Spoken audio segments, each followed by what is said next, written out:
బాగి కర్ణన్ కలవడానికి ఎఫ్ఎం స్టేషన్కి వెళ్తూ ఉండడంతో అప్పుడు అమర్ బాగీతో, చూడు బాగి, నువ్వు ఎప్పుడు ఎక్కడికి వెళ్ళాలన్నా జస్ట్ నాకు ఒక్కడికి చెప్తే చాలు, ఎవరి పర్మిషన్ తీసుకోవాల్సిన అవసరం లేదు.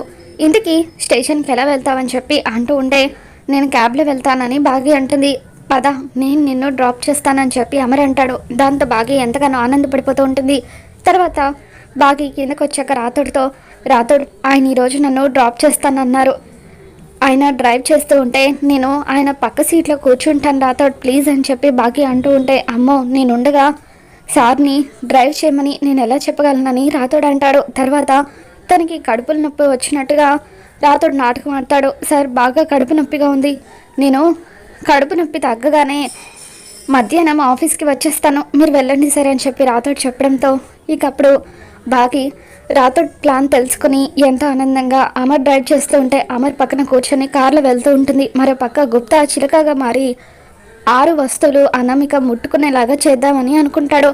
ఇక అలా చిలక రూపంలో గుప్తా 6 వస్తువులను కింద పడేసి అక్కడి నుండి వెళ్ళిపోయిన తర్వాత, ఎంత పని చేసావు చిలక, ఈ వస్తువులన్నీ కూడా ఇప్పుడు నేను తీయాలా అని చెప్పి అనామిక ఆ వస్తువులు తీస్తూ ఉంటే అప్పుడే అంజు అక్కడికి వచ్చి అనామిక అంటూ గట్టిగా అరుస్తుంది.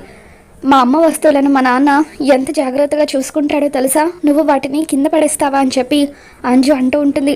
వీటన్నిటినీ నేను కింద పడేయలేదు అంజు, చిలక పడేసిందా అని చెప్పి అనామిక అంటూ ఉంటుంది.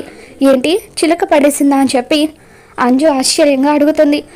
అవును, అది మామూలు చిలక కాదు, మాట్లాడే చిలక, అప్పుడప్పుడు మీతో కూడా మాట్లాడుతుందట కదా అని చెప్పి అనామిక అంటూ ఉంటే, నా చెవిలో పూలు బాగానే పెడుతున్నావు, వెళ్ళి ఇక్కడ నుండి అని చెప్పి అంజు అంటూ ఉంటుంది. అప్పుడు అనామిక ఏదో ఒక రోజు ఆ చిలుక మళ్ళీ కనిపిస్తుంది కదా, అప్పుడు నీ కళ్ళు తెరిపిస్తానంటూ అక్కడి నుండి వెళ్ళిపోతుంది. ఇక గుప్తా ఈ బాలిక చేత తన వస్తువులు ముట్టుకునేలాగా చేద్దామనుకుంటే ఈ పిల్లు పిచ్చుకు వచ్చి మొత్తం కూడా చెడగొట్టింది. మళ్ళీ ఏదో ఒక ప్రణాళిక వేయాలని చెప్పి గుప్తా అనుకుంటాడు. మరోపక్క బాగి అమర్ ఇద్దరు కూడా కార్లో వెళ్తూ ఉంటారు. అప్పుడు అమర్తో బాగి, ఏవండి ఇందాక పూజ చేశాం కదా, అంతసేపు కోరుకున్నారు, ఏం కోరుకున్నారని చెప్పి అడుగుతూ ఉంటుంది. దాంతో అమర్, కోరుకున్న కోరికలు బయటకు చెప్తే నెరవేరవు అంటారు అని చెప్పి అంటూ ఉంటాడు. పోనీ నేను చెప్పనా అని బాగి అంటూ ఉంటే, నీ కోరికలు నెరవేరాలని లేకపోతే అలాగే చెప్పు అని అమర్ అంటాడు. వద్దులేండి అని చెప్పి బాగి అంటుంది. తర్వాత అమర్ సైలెంట్గా ఉండడంతో ఏవైనా కబుర్లు చెప్పొచ్చు కదా అని బాగి అంటుంది. నేను నీతో కబుర్లు చెప్పాలా లేదంటే కార్ డ్రైవ్ చేయాలా అని అమర్ సీరియస్ అవుతాడు. దేవుడా, ఎందుకయ్యా రాయి లాంటి మనిషిని నాకు భర్తగా ఇచ్చావు, అందమైన భార్యను పక్కన పెట్టుకొని ఈ మనిషి ఏంటి నాతో కబుర్లు చెప్పకుండా ఇలా డ్రైవింగ్ చేస్తూ కూర్చున్నాడు అని చెప్పి అలా బాగి అంటూ ఉంటే, ఏంటి ఏదో అంటున్నావని అమర్ అంటాడు. ఏం లేదులేండి, ఎఫ్ఎం పెట్టండి, నేను సాంగ్స్ వింటానని చెప్పి ఎఫ్ఎం ఆన్ చేస్తుంది. అప్పుడు కరుణ ఎఫ్ఎంలో మాట్లాడుతూ ఉంటుంది. ఇప్పుడు మనం నెక్స్ట్ కాలర్ ఎవరో చూద్దామని కరుణ అంటూ ఉంటే, కాసేపు సరదాగా కరుణకి ఫోన్ చేసి ఆడుకుందామని చెప్పి బాగి అంటుంది. ఇక అలా బాగి గొంతు మార్చి కాలర్ లాగా మాట్లాడుతూ ఉంటే, మీ పేరేంటండి అని చెప్పి కరుణ అడుగుతుంది. ఎందుకండి ఇన్సూరెన్స్ చేస్తారా అని చెప్పి అంటూ ఉంటే, నీకు నేనెందుకమ్మా ఇన్సూరెన్స్ చేస్తాను అని చెప్పి కరుణ అంటుంది. మా వ్యూవర్స్ కోసం అని కరుణ అనగానే, ఎందుకు వాళ్ళు ఇన్సూరెన్స్ చేస్తారా అని చెప్పి బాగి మళ్ళీ నవ్వుతూ ఉంటుంది. ఎవరమ్మా నువ్వు, ఎందుకు ఫోన్ చేసావని కరుణ అడుగుతూ ఉంటే, నువ్వే కదా ఫోన్ చెయ్యి, కబుర్లు చెప్పుకుందామన్నావా అని చెప్పి బాగి అంటూ ఉంటే, ఇక ఫోన్ చేసింది బాగి అని కనిపెట్టేసిన కరుణ, బాగి నువ్వాని మీ వ్యూవర్స్ అందరికీ బాగానే సర్ప్రైజ్ ఇచ్చావు, ఒక్కసారి నీ ఫ్యాన్స్ అందరికీ హాయ్ చెప్పు, బాగి ఎప్పుడెప్పుడు వస్తుందా అని అందరూ ఎదురు చూస్తున్నారని కరుణ అంటూ ఉంటే అందరికీ బాగి హాయ్ చెప్తుంది. తర్వాత ఏం సాంగ్ కావాలి నీకు అని చెప్పి కరుణ అడుగుతూ ఉంటే, మురారి సినిమాలో చెప్పమ్మ చెప్పమ్మ సాంగ్ ప్లే చేయమని బాగి అడుగుతుంది. ఇక అలా కరుణ బాగి కోసం సాంగ్ ప్లే చేయడంతో బాగి అలా ప్రేమగా అమర్ వైపు చూస్తూ ఉంటుంది. తర్వాత బాగి అమర్ ఇద్దరు కూడా దారిలో కొబ్బరి బొండం తాగుతూ ఉంటారు.